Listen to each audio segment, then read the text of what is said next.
મિત્રો, તમે થંબનેલ પર જે વ્યક્તિ જોઈ રહ્યા છો ને, તેમનું નામ છે સોમન રાણા। આજે આખો દેશ તેમને કોમનવેલ્થ ગેમ્સ 2026માં પેરા એથ્લેટિક્સની F57 શોર્ટ પુટ સ્પર્ધામાં ભારત માટે ગોલ્ડ મેડલ જીતનાર ખેલાડી તરીકે ઓળખે છે।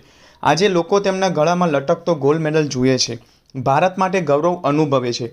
પણ શું તમને ખબર છે કે એક સમય એવો પણ હતો જ્યારે ભારતીય સેનામાં ફરજ બજાવતા વખતે જમ્મુ કાશ્મીરમાં LOC પર પેટ્રોલિંગ દરમિયાન હેડ માઇન બ્લાસ્ટમાં તેમણે પોતાનો જમણો પગ ગુમાવ્યો હતો। હા મિત્રો, એક ક્ષણમાં એક વિસ્ફોટે તેમનો પગ છીનવી લીધો।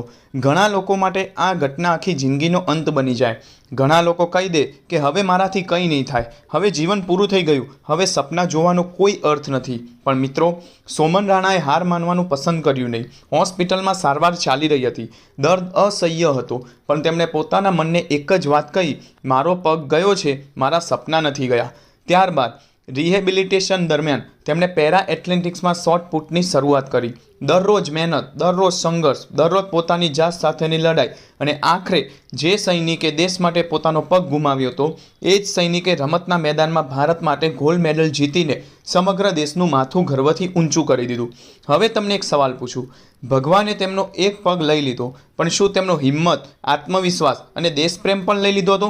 ના, કારણ કે મિત્રો, માણસ શરીરથી નથી હારતો, માણસ ત્યારે હારે છે જ્યારે તે મનથી હારી જાય છે। આજે હું તમને માત્ર સોમન રાણાની સફળતાની કહાની નહીં કહું, આજે હું તમને બતાવીશ કે જીવનમાં સૌથી મોટું નુકસાન પણ તમારી સૌથી મોટું તાકાત બની શકે છે, જો તમારામાં ફરી ઊભા થવાની હિંમત હોય તો। આજે સોમન રાણાના જીવનમાંથી આપણે 5 એવી વાતો શીખીશું। પહેલું છે, મુશ્કેલી આવે ત્યારે તૂટવું નહીં, ઊભા થવું। બીજું છે, શરીરની નહીં, મનની તાકાત સૌથી મોટી હોય છે। ત્રીજું છે, દેશ માટે જીવવાની ભાવના માણસને અસાધારણ બનાવી દે છે।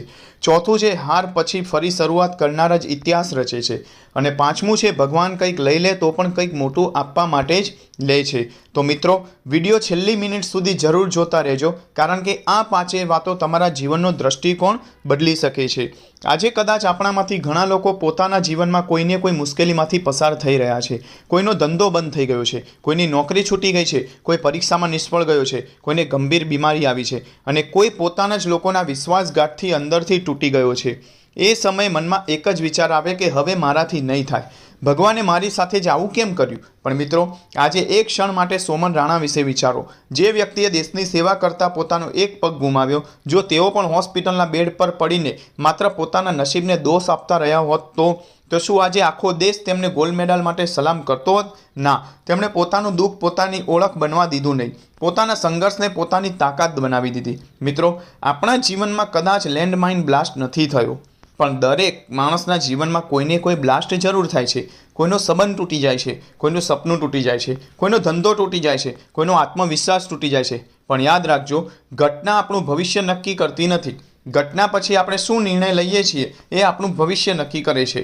સોમન રાણાએ પગ ગુમાવ્યો, પણ હિંમત નહોતી ગુમાવી। તેમણે શરીરનો એક ભાગ ગુમાવ્યો, પણ પોતાના સપના નહીં ગુમાવ્યા, અને એટલે જ આખી દુનિયા આજે તેમના ગળામાં ગોલ્ડ મેડલ જુએ છે। જે આજે તમારા જીવનમાં કોઈ મુશ્કેલી નથી તો એને અંત ન સમજતા, કદાચ ભગવાન તમારી નવી શરૂઆત લખી રહ્યા છે, કારણ કે જે માણસ દરેક મુશ્કેલી પછી ફરી ઊભો થઈ જાય છે, એને દુનિયાની કોઈ તાકાત લાંબા સમય સુધી હરાવી શકતી નથી। સોમન રાણાની આખી જિંદગી આપણે એક જ વાત શીખવે છે કે ભગવાન ક્યારેય આપણા જીવનમાંથી કંઈક લઈ લે છે, પણ જો આપણે હિંમત ન હારીએ તો એના બદલામાં કંઈક ઘણું મોટું આપે પણ છે। જીવનમાં મુશ્કેલીઓ આવી એ આપણા હાથમાં નથી, પણ મુશ્કેલીઓ સામે ઊભા રહેવું એ આપણા હાથમાં છે। હાર એ નથી કે તમે પડી ગયા, હાર એ છે કે તમે ફરી ઊભા થવાનો ઇનકાર કરી દીધો।